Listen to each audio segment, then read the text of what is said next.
As I was putting the finishing touches on my very rudimentary YouTube channel, I realized that I hadn't done an actual recovery video since 1 month post-surgery. So there's obviously been a lot of things that have happened in that meantime, and just different phases I've gone through, phases physically, phases emotionally, of, feeling very positive and confident about my surgery, to feeling like, oh my gosh, are things ever going to be the same again? But I guess I wanted to give this update because I am almost 11 months post-surgery. My surgery was in late July. It is now mid-June. And I wanted to post this because it's going to be overwhelmingly positive and hopeful. And so those of you who are heading into this surgery, or maybe you just had yours and you're where I have been many times in this journey of feeling like, oh my gosh, what's going to happen to my life? Am I never going to be the same? What have I done to myself? You're questioning every choice you made that may have led up to this surgery. I have been there, and I want to tell you that it's easy for me to say, but I don't always follow my own advice, that beating yourself up about anything isn't going to help. So for instance, I've always been very into working out, and I have been given the advice by everyone I ever talked to that continuing to work out during pregnancy was great for you. I've never been like a heavy lifter. I didn't do CrossFit. I honestly have never lifted a weight more than 15 pounds, and that was usually with both hands. But I did work out my entire pregnancies. I did not run. I just did like strength type of things, workout videos in my basement. But I continued to do lunges and squats and side lunges and kettlebell swings and things that I thought were okay. And honestly, my biggest concern throughout all of my pregnancies, but I got smarter with the second and the third, was preventing diastasis recti. I did a ton of research and reading on trying to prevent ab separation, and that was my focus. There is so little information provided to pregnant women about the importance of protecting your pelvic floor and protecting your just everything down there that keeps those organs held intact. And if you've watched my intro video, you know that most of my issue, every doctor has told me, came from my first delivery. My first delivery was just awful, traumatic, never should have happened the way that it did. And I was 25 and didn't know it was my first baby, but I've kind of been told that I should have pursued some legal action for the way that that went down and how it messed me up going forward. But my third and final pregnancy, I did have another almost 9-pound baby. I worked out the whole time, and then I came home, if I'm very honest, and I started working out too soon. I felt good. I wasn't in pain down there. I had had a very smooth vaginal delivery for the second and the third time, and I was ready to get back on the horse of getting back into shape. And I do feel I was being careful, and I was trying to do postpartum workout videos, but I probably started working out within a week of having my baby. And so I don't know, I have a lot of guilt over, did I cause this myself? Did I start working out too soon? Was it all from my first delivery, which obviously wasn't my fault? So those are kind of the emotional struggles that I've had. And so when I've hit these bumps in the recovery journey, that's where my head goes, is to that place of, well, this is your fault and you've caused this issue for yourself going forward. So I do plan on eventually making like a video specifically about the emotions and thoughts that I've had through this process, because it's taken a big toll. I would say this has been the hardest year of my life for sure. And I feel like prior to that, I had faced some difficult things. So it's been a lot. But on a positive, hopeful note, I want you guys to know that at nearly the year mark since my surgery, I feel mostly normal. I am not experiencing any pain.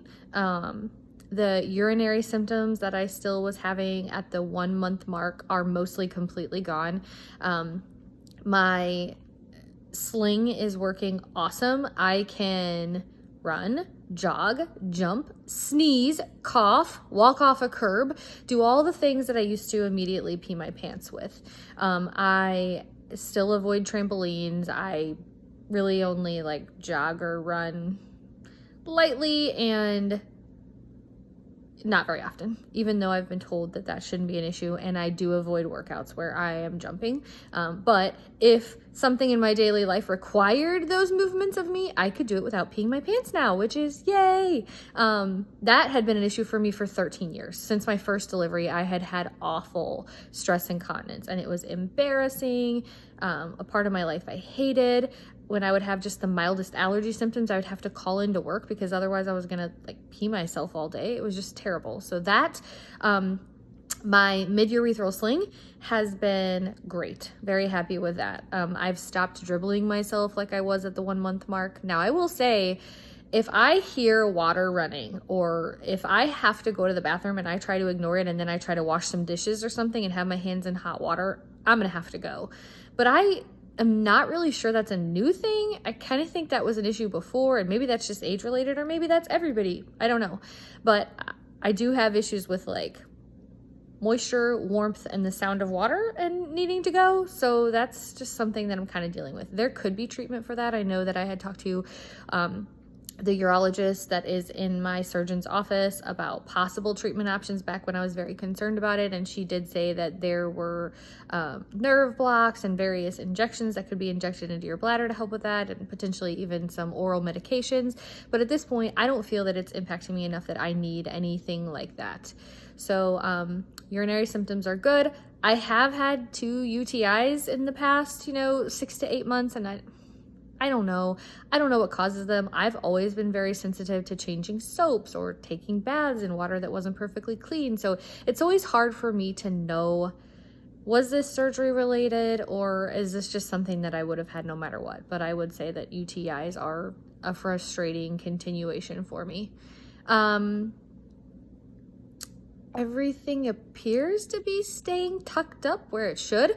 I have been repeatedly told by my surgeon that he considers what he did to me lifetime repairs, so I should stop worrying about them. But I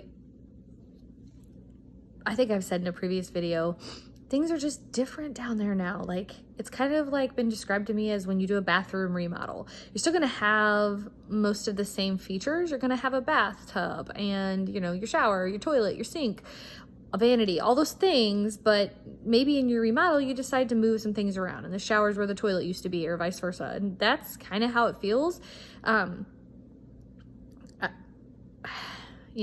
For sake of getting too graphic, I just feel like things were rerouted, and where I used to feel like I had a nice open tunnel, I feel like there's kind of some blockage, but I've been told repeatedly it is not blockage.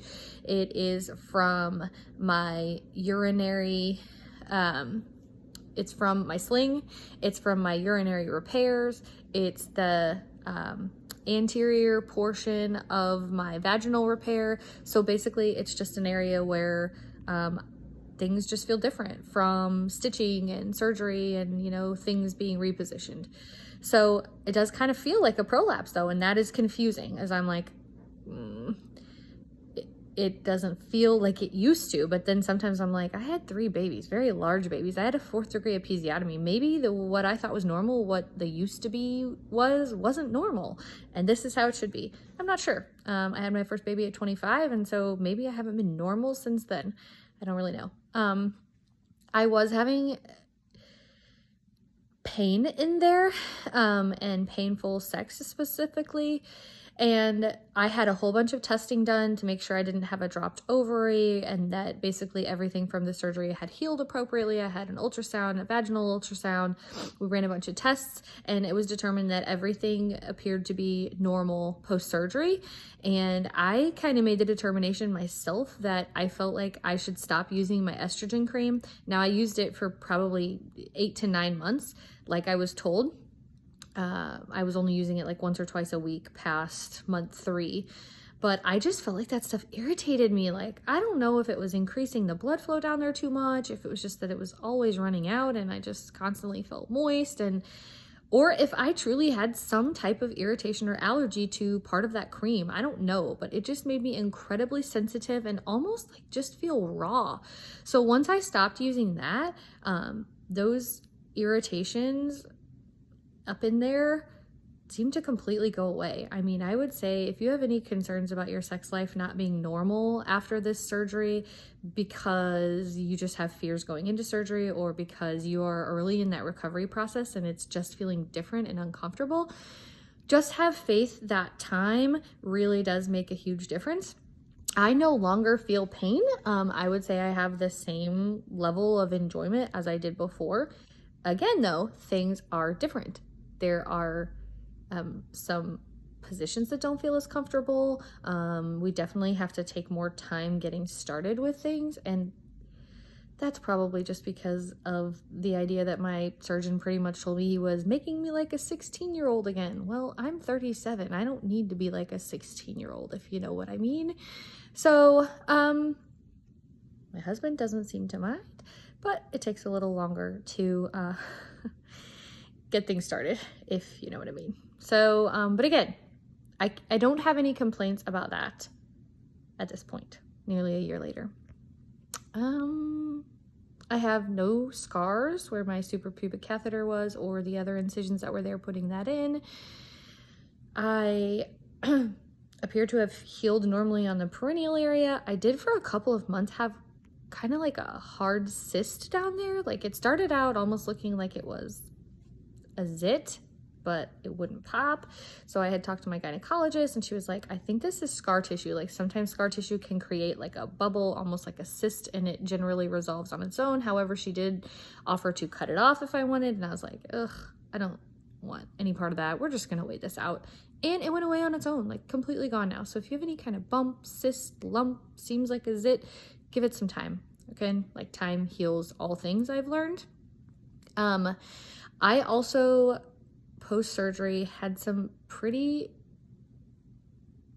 bad hemorrhoid issues going on, and hemorrhoids weren't something I had really ever battled, maybe a little bit in my third pregnancy toward the end, but they kind of became a consistent issue after this surgery. And you know, my surgeon and my proctologist both described it as just that area has had a lot of trauma and it is trying to heal, and it has had swelling and it has had cutting and all kinds of things, stitching, and it just needs a little help. So I did ultimately undergo 4 or 5 treatments where they did rubber band ligation of the hemorrhoids, basically to tie them off so that they shrink and eventually they're just so small that they don't cause you issues anymore. And I will say they are not really an issue at all anymore, but do not hesitate to go see a proctologist. Don't be, it's honestly, it's awkward and it definitely tests your modesty. You feel embarrassed. Somebody is messing in your rear, but after everything you've been through, who cares? Ultimately, it's the recovery that is most important and getting to a place where